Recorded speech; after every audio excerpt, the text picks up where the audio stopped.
our great honor to have Admiral Muhammad Amjad Khan Niazi, Nishane-Imtiaz Military, Chief of Naval Staff and Pro-Chancellor Bahria University as the chief guest for today's closing ceremony. Admiral Muhammad Amjad Khan Niazi is a graduate of Army Command and Staff College, Quetta, and National Defense University, Islamabad.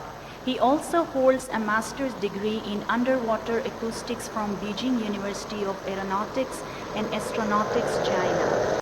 With this brief introduction, may I have the honor to request our honorable chief guest to address the audience. Vice Admiral Kaleem Shaukat, Rector, Bahria University, honorable speakers, distinguished guests, faculty members, dear students, Assalamu alaikum, good morning, and ni hao.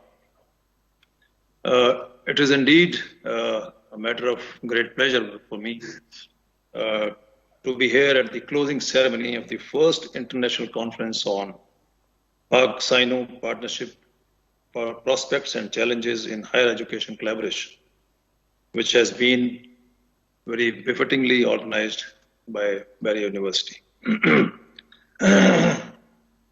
This conference is of great value and relevance to the higher education sector of both Pakistan and China, especially in the backdrop of China-Pakistan Economic Corridor, which has opened promising opportunities for diverse sectors of economy.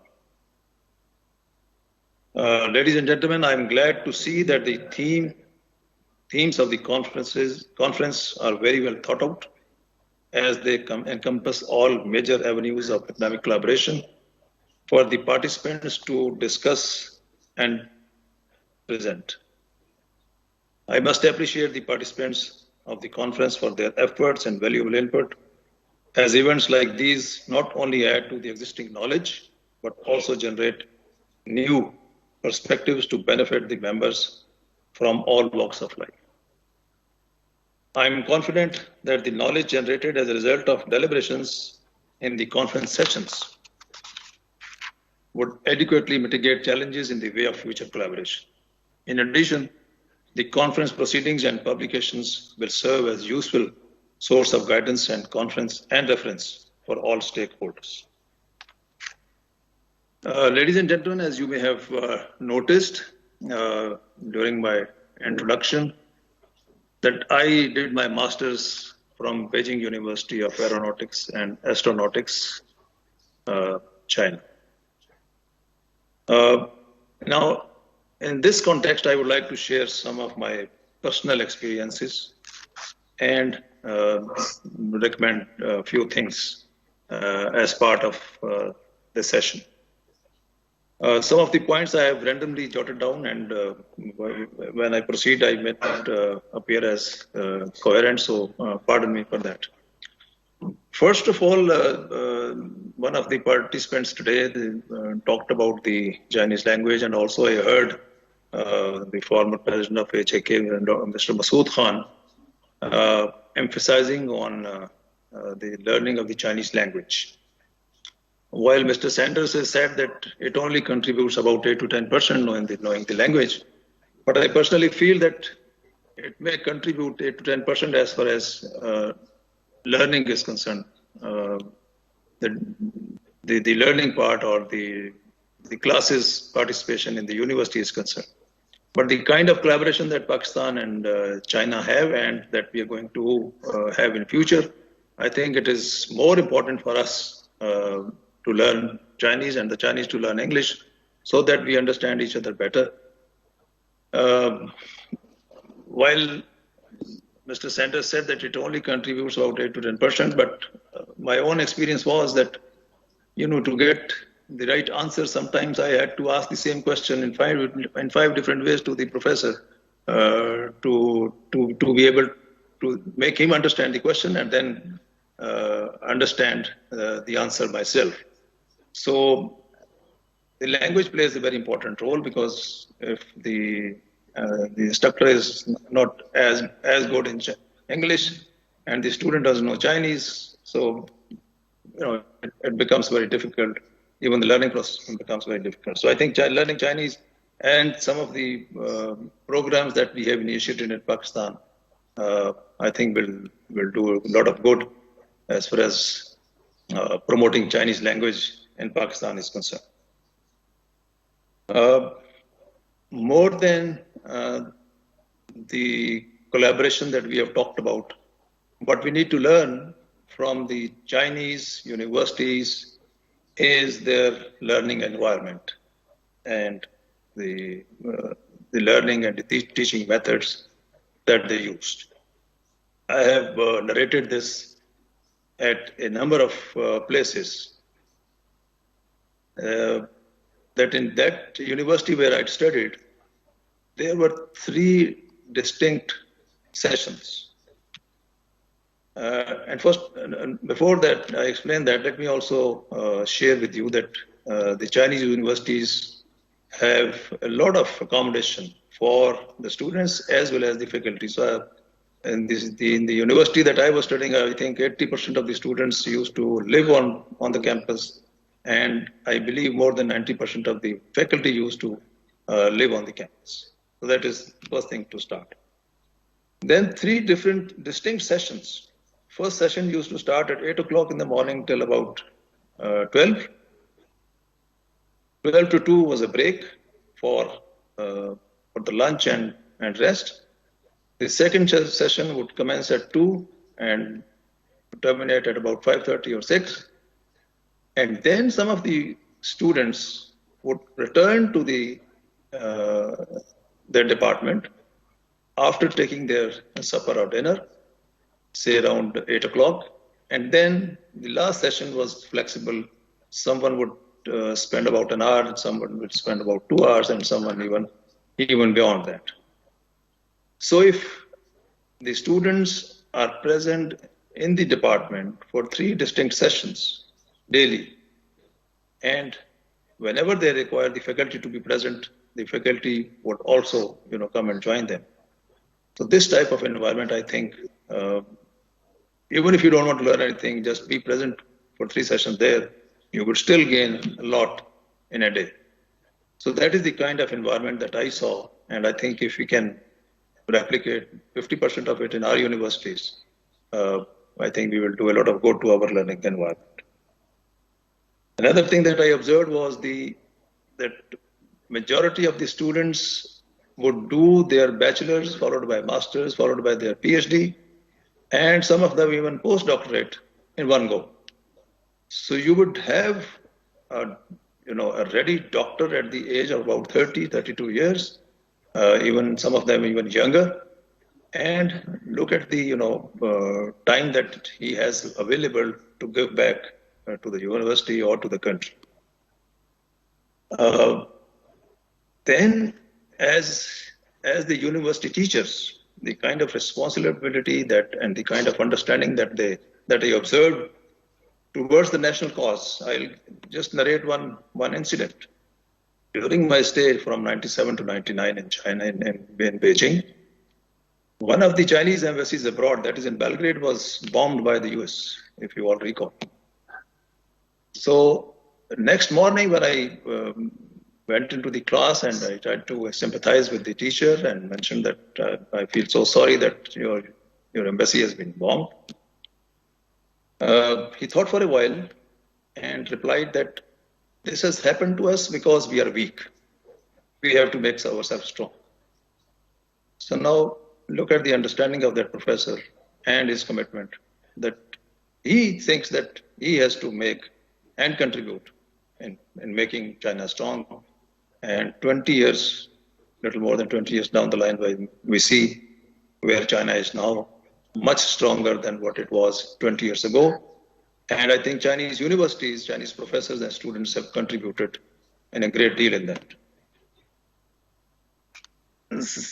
Now, while we have mentioned a large number of students being admitted by Chinese universities, and some of the challenges have also been very aptly indicated by General Asghar. By my experience, since I was there for my master's, and then later I worked in Shanghai as part of a ship construction program that Pakistan Navy had there. and I interacted with a lot of students. There were those who were studying in China. I'm not sure about the other sectors, but are those who were doing or studying the medical, those who were becoming doctors. They were doing for some certain universities whose degrees were not recognized by the Pakistan Medical and Dental Council. And I'm not sure what is the status now. And although we were getting many students returning from China after doing their medical studies, but they had to come back and reappear in some of the things, and most of them would never, and most of them, would resort to running their own clinic even without, certification, and depending upon whatever education they got in China. So while we are talking of the collaboration, I think we need to resolve this glitch also, so that the students who get educated from China become more useful in Pakistan. One of the while we were talking of the universities with whom we have the collaboration, someone mentioned about the China Geological Survey as well. Just for the information of you all, that Pakistan Navy has collaborated with the China Geological Survey, and China Geological Survey has a large number of survey ships, and 2 expeditions have already been conducted by China Geological Survey in our exclusive economic zone for identifying areas where we have the hydrocarbons and other, deposits. The prospects in the last 2 expeditions are excellent. The 3rd expedition will take place in December to February this year, in which we will finally identify the areas where we need to do drilling and, hopefully get some success in exploration of this wealth that lies untapped along our coast. So the prospects are very high, and we hope that what the studies are showing, we would be both in terms of gas and oil. The reserves that are being shown by those surveys is such that it will place us, Pakistan, at number 4 and 5 after leading oil and gas producers, only behind, like the America, the Saudi Arabia, Qatar, and some of the other countries, and we will be. In one case, we'll be at number 4, and the other case will be number 5, inshallah. So this collaboration with China Geological Survey is also going to, change the fate of this country, inshallah. I also heard some talk about the workmanship of our workforce, and need to collaborate as far as technical and vocational training is concerned. I think this gentleman from Huawei was talking about it. My observation is that since we are in collaboration with China for a number of projects that includes construction of ships and submarines, the skill level of our workers is far inferior than compared to the Chinese workers. So which means that in this field also, we have to do a lot so that our workers become, useful and skilled manpower. Because our work, what is being done in Pakistan, has to be, supervised and seen by our, Chinese supervisors to make sure that the thing is done as it should be. So that is, I think, area where we need to focus, and we need to prepare our manpower to be able to do work in Pakistan as well as abroad, and be at par with other skilled manpower of the world. And there, while I was in China, I saw in the shipyard, as well as in the other construction sector, the culture, the work culture, is that They work round the clock in 3 shifts, 8-hour shift, and they are there working round the clock. And that is the reason that they are able to produce things on time, even most of the times ahead of the time, and seeing or the things happening, in a very short span of time. You must have all heard that when this COVID started, they had built a multi-storied hospital in about 100 days. So that is only possible with that kind of culture of working, which we also need to introduce here in Pakistan. While we are, let me also share that during my interaction with different Pakistanis and others in Pakistan and abroad, our basic education system up to bachelor's is very strong. And all those Pakistanis who go abroad for their master's degree, they feel no difficulty in all the basic sciences, that is the mathematics, physics, chemistry, and other things. And now you can include the computers as well. Our basic education system is very good, and it is only, the post or the masters, postgraduate and masters and PhDs, that is where I think we need to collaborate and learn from other universities of the world, and of course the Chinese, that is the topic of the day. With regards to, I think one of the speakers mentioned that China has surpassed America as far as the artificial intelligence is concerned. One of the thrust lines that I have given to the Bahria University is to develop a center to be the center of excellence as far as Pakistan is concerned in AI. And I think if Bahria University can collaborate with the Chinese universities in AI and be the leading university in AI in Pakistan, I think that is my vision, and Bahria University needs to work in that direction more vigorously.